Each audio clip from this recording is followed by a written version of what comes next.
जी शर्मा जी आज रामपुर पहुंचे हैं, मीडिया से मुखातिब हैं, आज किन बड़ी चीजों को लेकर प्रेस कॉन्फ्रेंस? देखिए, मैं उत्तराखंड के दौरे पे था, कीछा इलाके में, और गुजरते हुए रोजा इफ्तार के लिए मैं रामपुर में अफशान खां साहब हमारे दोस्त हैं, तो उनका इसरार था कि आप यहाँ रोजा खोल लें, तो यहाँ मैं रोजा इफ्तार की नीयत से आया हूँ। लेकिन आपसे मुलाकात हो गई है तो आपके सवालों का जवाब भी दिए बिना नहीं जा सकता। आपके कोई सवाल होंगे तो आप पूछ सकते हैं, लेकिन जिस तरह का माहौल मैंने उत्तराखंड में देखा, यूपी में देख रहा हूं, अभी बहुत बड़ा रुझान है। मुस्लिम समाज के लोग भी सपा, कांग्रेस, बसपा से उब चुके हैं। उनको लगने लगा है ये तो हारेंगे, वो तो डूबेंगे, हमें भी ले डूबेंगे, इसलिए कोई उनके साथ जाने को तैयार नहीं है। अब अक़लियत के लोग भी जीत के साथ रहना चाहते हैं, मोदी के साथ रहना चाहते हैं, और सबको मालूम है कि आएंगे मोदी, छाएंगे मोदी, जीतेंगे मोदी, $5 ट्रिलियन की इकोनॉमी बनाएंगे मोदी, मुल्क को तरक्की के रास्ते पर ले जाएंगे मोदी। तो जो मोदी का जहाज है उस पर सब बैठने को तैयार हैं, क्योंकि वो नैया पार लगाने वाला जहाज है। और जो दूसरा जहाज है कांग्रेस इंडी अलायंस का, उसका डूबना तय है। तो डूबते जहाज पर कोई मुस्लिम समाज का भी व्यक्ति बैठने को तैयार नहीं है, और इसलिए उत्तर प्रदेश में भी काम के नाम पर, डेवलपमेंट के नाम पर, सबका साथ सबका विकास, सबके विश्वास के नाम पर लोग हमारे साथ हैं। सबका साथ सबका विकास, सबका प्रयास और सबका वोट भी हमें मिलेगा, ऐसा यकीन है।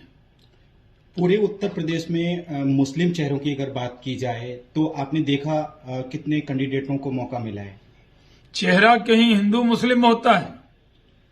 भारत के संविधान में कहीं नहीं लिखा है कि हर जात को, हर धर्म को टिकट देना।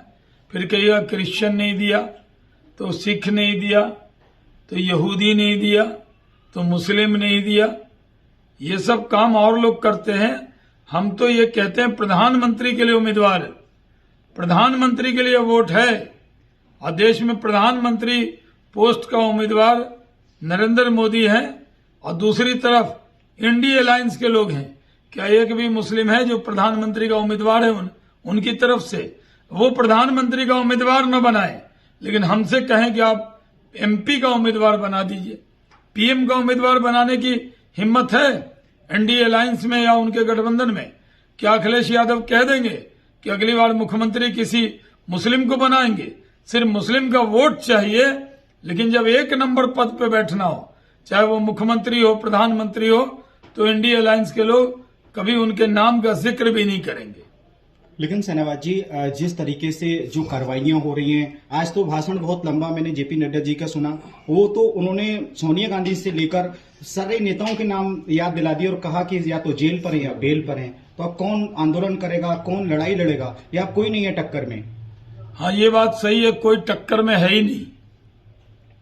जो लोग भ्रष्टाचार करेंगे तो वो पॉलिटिकल पार्टी में है, इसलिए उनको छोड़ दिया जाए। करप्शन करोगे तो जेल जाओगे। तो बीजेपी में कोई भी करप्शन नहीं कर रहा है?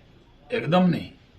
तो उसकी जांच होगी तभी तो पता चलेगा। जांच जब सरकार हमारे विरोध की आएगी तो कर लेगी, लेकिन हमारे विरोध की सरकार तो 50 साल आगे भी नहीं आने वाली है।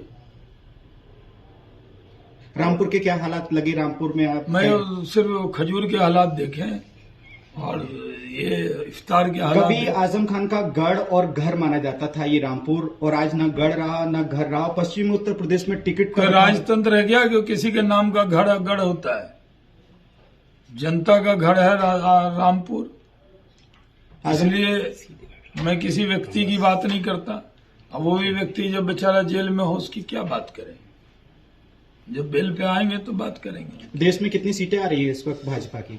370 प्लस बीजेपी, एनडीए 400 के पार, कोई शक की गुंजाइश नहीं है।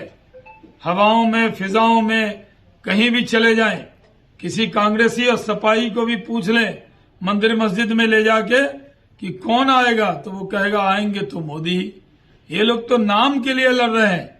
इन्हें भी मालूम है कि जीतने वाले मोदी हैं, आने वाले मोदी हैं, सरकार बनाने वाले मोदी। अखिलेश जी तो कह रहे हैं